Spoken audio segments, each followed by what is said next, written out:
Puzzle. Giving a shout out right now to SPR and Sparta Low. Y'all already know what it is.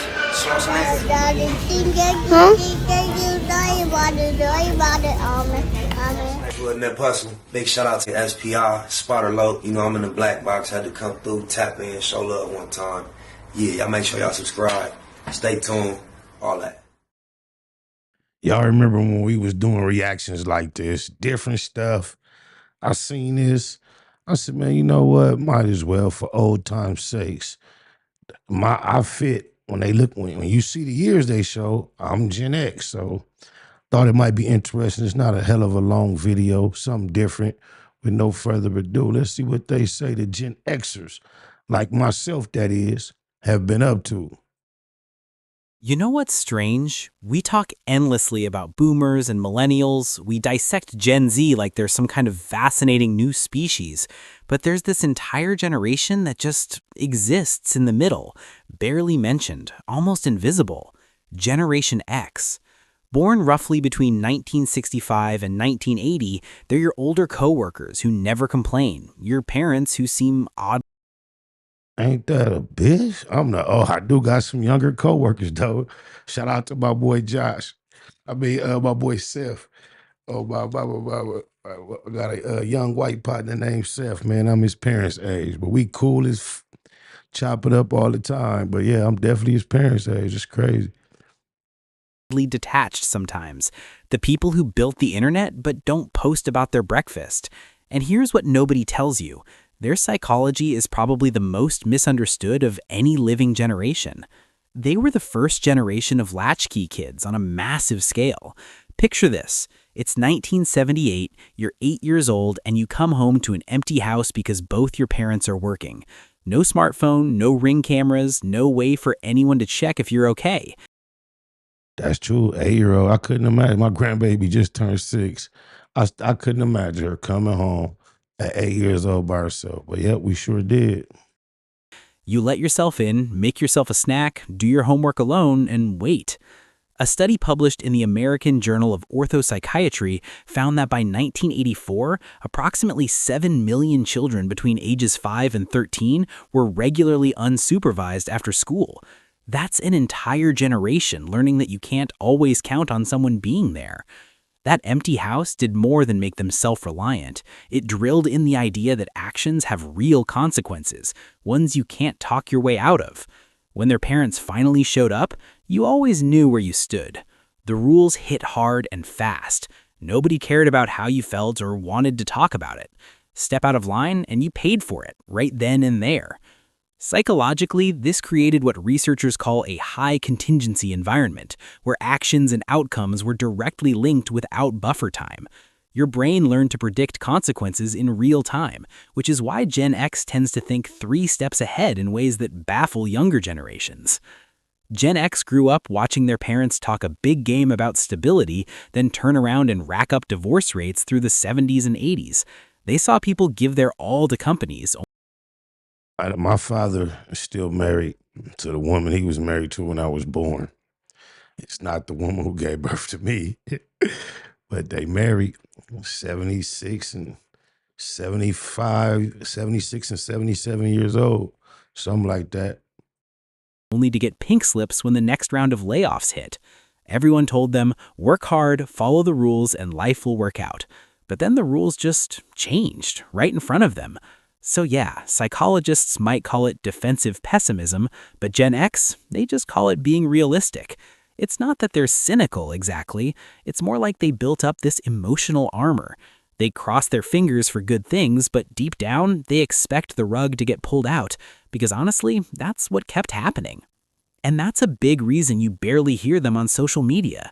They grew up in a time when privacy was just normal. When you messed up as a kid, maybe a handful of people knew, and that was that.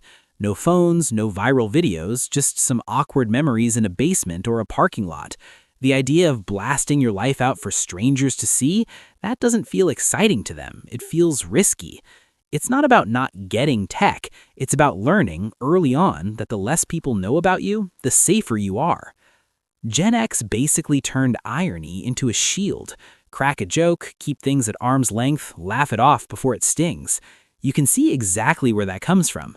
They grew up in the shadow of the Cold War when teachers talked about nuclear war like it was just another rainy day. Duck and cover drills in school as if a desk would save anyone.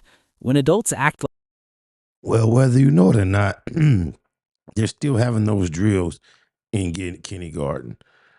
Yeah, they still are. Winter reports. everything's about to go up in smoke but also insist you shouldn't worry, you get used to holding two clashing ideas at once, and you learn to keep a little distance just in case. But here's what's fascinating. Despite all this, Gen X developed a distinctive approach to work that stands out even today. They don't talk about it, they don't post about it, they just do it.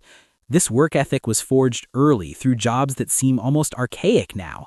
Paper routes at 5 in the morning, bagging groceries, working fast food registers where you had to calculate change in your head when the machine broke. These weren't resume builders. They were raw introductions to the adult world where a 12-year-old could be responsible for delivering news to an entire neighborhood.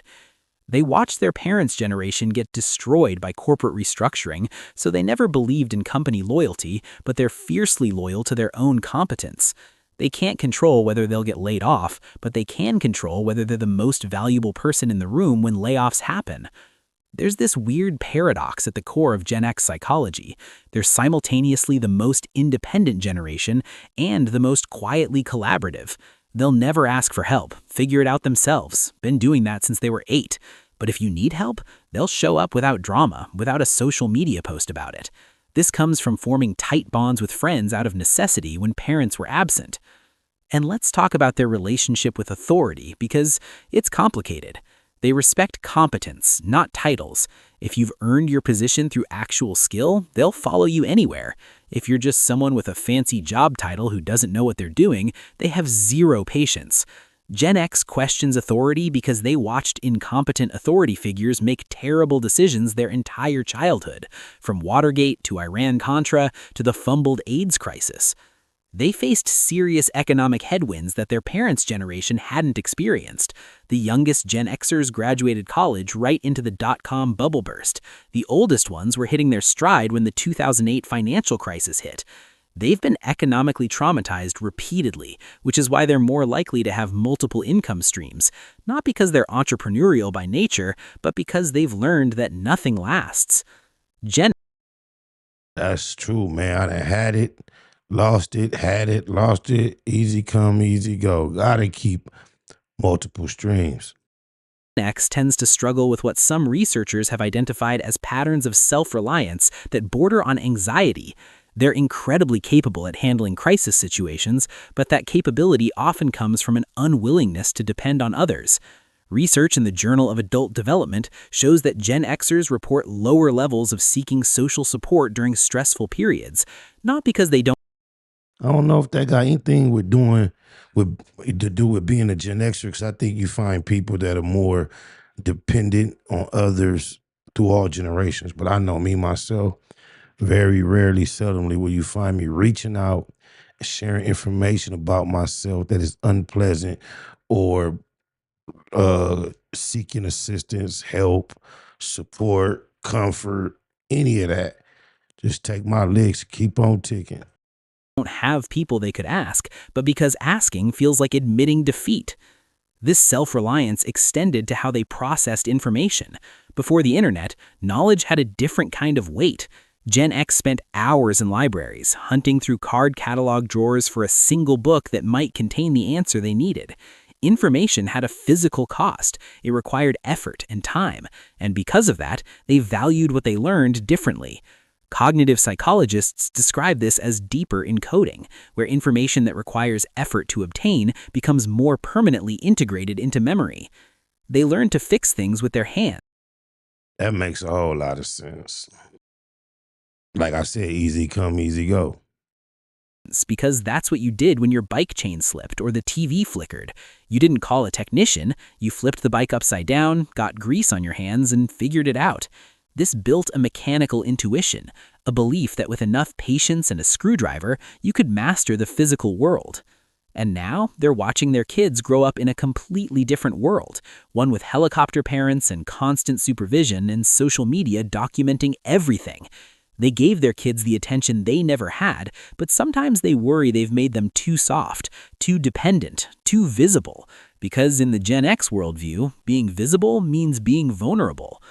The truth is, Generation X might be the last generation that truly understands what it means to be alone with your thoughts, to be bored, to solve problems without Googling the answer. They're not better than other generations, just different, shaped by a unique moment in history when the old world was dying and the new one hadn't quite been born. They're the bridge generation, and bridges don't get much attention. They're just there, doing the work, holding things together, expecting nothing in return. And maybe that's the most Gen X thing of all, not caring if anyone notices. If this hit home for you, please subscribe. And if you want to support these deep dives, hit that join button to become a channel member. I would genuinely appreciate your support. I know here on the Black Box, this video is not going to do well, but just know this video came out. Let's see, how long has it been? 4 days ago, and it has 1.4 million views. It's just crazy how interests, thoughts differ from person to person. Y'all keep it a Google. Gratitude is the attitude. Por favor, abre a porta do elevador. Eu tô com um pouquinho de medo, mas eu sei que o Senhor cuida de mim. Amém.